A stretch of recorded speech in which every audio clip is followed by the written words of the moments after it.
Hi, welcome to another episode of Wellness Chronicles. This is where I simplify diabetes education for you so that way you are able to take simple, actionable steps and implement them into your lifestyle so that way you are leading a healthier, happier life. My name is Pooja Patel. I'm a registered nurse and diabetes educator from Toronto, Canada. Now, when I established Wellness Care, and even with the purpose of Wellness Chronicles, I actually wanted to help people reverse their diabetes symptoms. Because really, up until now, we all have been told that diabetes is a chronic disease, it's lifelong, you take medications, you implement lifestyle changes, and that's the only way to manage it, and you have it lifelong. It's a disease that lives with you forever. But really, recent evidence and recent research has suggested that that is not the case.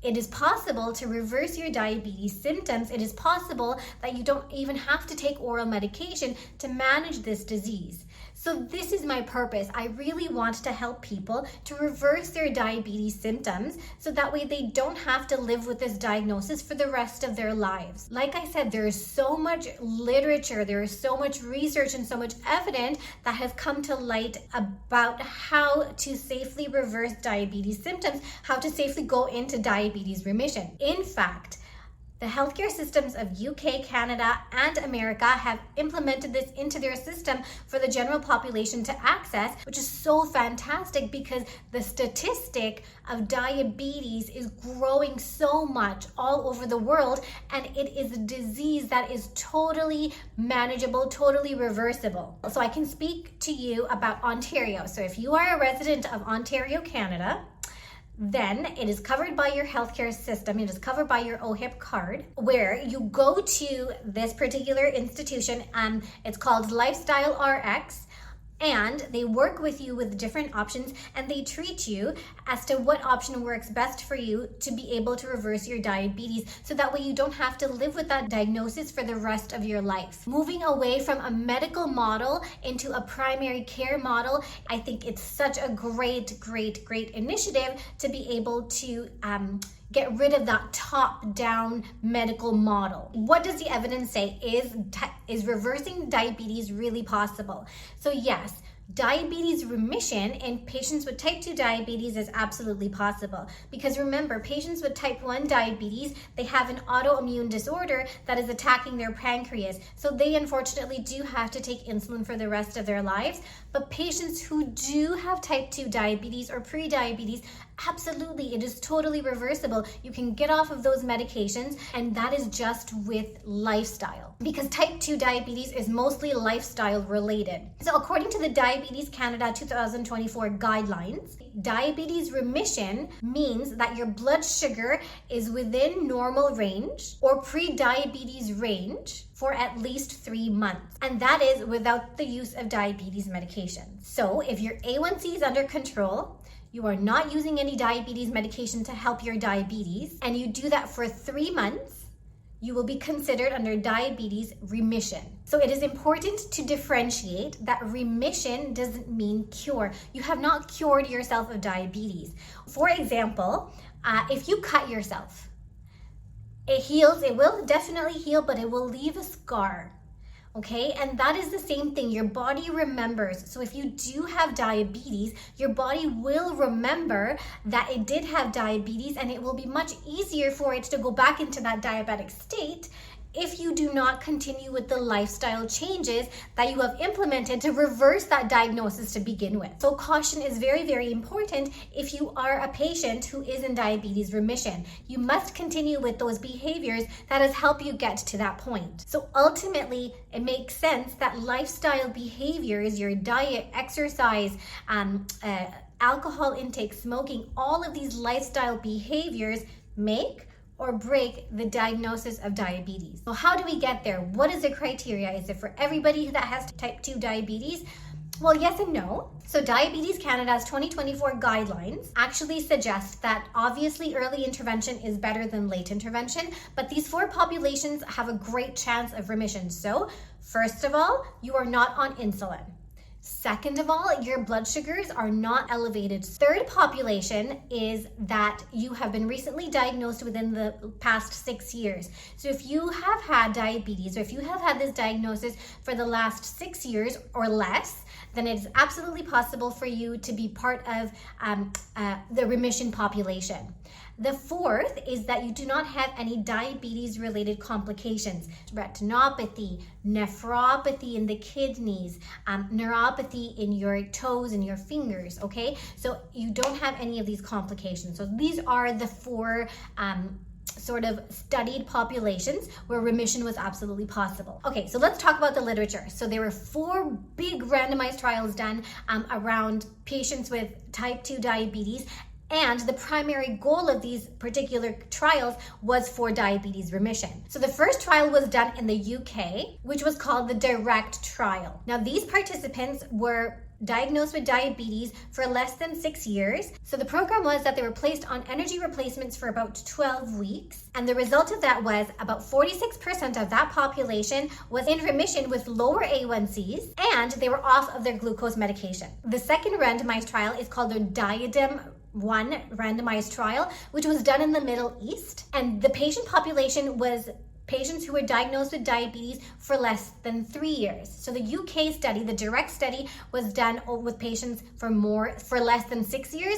The Middle Eastern population was less than 3 years. And their method was that they were put on low-calorie diets, and at 1 year, 60% of that population was in remission and they were off of the oral medication. The third study that was done in the US, and it's called the Look Ahead study. And this particular study had the highest rate of remission, and the reason was because the population, the patients in that particular study, only had been diagnosed with diabetes for 2 years or less. So you see, as the years become lesser, the earlier the intervention, the higher the rate of remission. Okay, and the fourth and last study was a study that was done in Denmark called the U-turn study. Intensive lifestyle modification was implemented within the lifestyle of these participants. So strict meal plan, 5 to 6 times a week of structured exercise, along with behavioral therapy. And it was found that 73% of the population was either in full remission or partial remission. These are such significant studies. And the reason why they are so significant, because it tells us something that we already know. It's research, it's evidence that tells us to eat healthy, exercise, and live a healthy lifestyle. It's like we needed scientific evidence and scientific proof just to live a healthy lifestyle. So how do we do it? How do we go into remission? So Diabetes Canada's 2024 guidelines that I've been quoting throughout this episode suggests 3 ways. So the first is bariatric surgery. So if you are obese or morbidly obese, then this is a great option to reduce the weight. The second way to do it is only calorie restriction. And the second is a combination of exercise and calorie restriction. So ultimately, the goal is 10 to 15% of weight loss, which will eventually lead to the goal of diabetes remission. So the recommendation to limit caloric intake is to limit it to 800 to 900 kilocalories per day with meal replacements over 3 to 5 months to reduce at least 15 kilos of body weight while implementing mild to moderate activity. After this 3 to 5 month period, solid foods are reintroduced, again with the same caloric intake, 800 to 900 calories, but you are increasing the physical activity to maintain that weight loss. And then after this period, you are reintroduced with nutrient-dense foods with regular physical activity. So if you want the intensive activity route, you do 240 to 420 minutes of intensive structured activity over 5 days, and that's spread out over a week. And you combine that with a calorie restricted diet. And so the outcome of that, the goal of this is to achieve 5 to 7% of weight loss to get to remission. All these methods of remission must be monitored weekly or bi-weekly by licensed healthcare professionals. So either a diabetes educator, a physician, so that way you are doing it safely and in a healthy way. Just because you are a patient with diabetes taking more than one oral anti-hyperglycemic does not mean you should not attempt healthy lifestyle modification, because really the goal is to become as normoglycemic as possible. So as close to an A1C of 6.4 or less than 6.4 as much as possible. And the oral medications, really all they're doing is to help you to get to normal glycemic states. Because what this is going to do is it's going to prevent diabetes complications in the future, right? So retinopathy, nephropathy in the kidneys, and neuropathy in your toes and fingers. And I think most importantly, by implementing these lifestyle changes, by implementing these healthy habits and healthy behaviors, what you are doing is you are reducing your risk factors for other diseases. So for example, if you have blood sugars that are peaks and valleys are constantly high, what you are doing is you are speeding up that process of glycation, speeding up the process of the protein sticking onto your blood vessels and narrowing the blood vessels, causing you to have more issues like a heart attack or a stroke or kidney disease, right? So what you are doing is you're slowing that process down. You are decreasing the risk for getting all these diseases in the future. And not just that, what you're doing is you're changing your biological story for yourself and for the generations in the future by reducing those risk factors. Isn't that so cool? So I want to share with you a story of a patient of mine, and I will never forget him because his story is so empowering. It is so motivating because he did amazing. He did fantastic with just lifestyle behaviors. Who's only 35 years old, was diagnosed with pre-diabetes. His A1C was 6.6. His fasting blood sugars at the time was between 6.9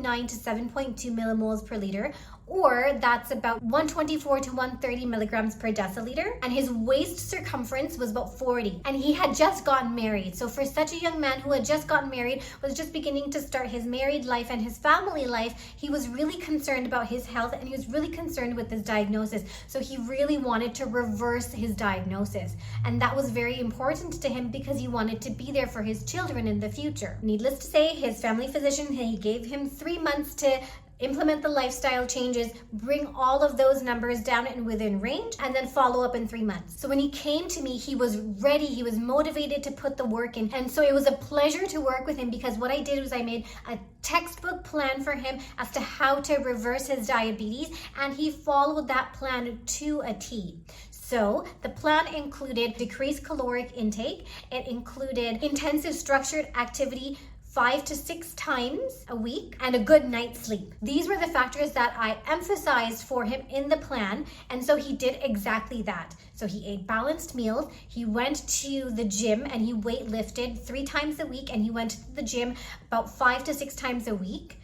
And he got at least 8 hours of sleep, which was an issue for him because he had a very intense position where he was working. So over the 3 months, without checking the weighing scale, without checking his sugars even, he followed the plan, and eventually at the 3-month mark, he had lost approximately 15 pounds of weight. His A1C had come down to 6%, and his waist circumference was 37. From 40 centimeters, it was down to 37 centimeters, his waist circumference, which he was so proud of. So he continued the same sort of intensive lifestyle for the next 6 months, and he was completely unrecognizable. Not only did he have a transformation on the outside, but even on the inside, and on top of that, and most importantly, he rewrote a story for his children in the future. So this brings me to the pro tip of the episode. You do not necessarily need to engage in an intensive therapy if that is not your path.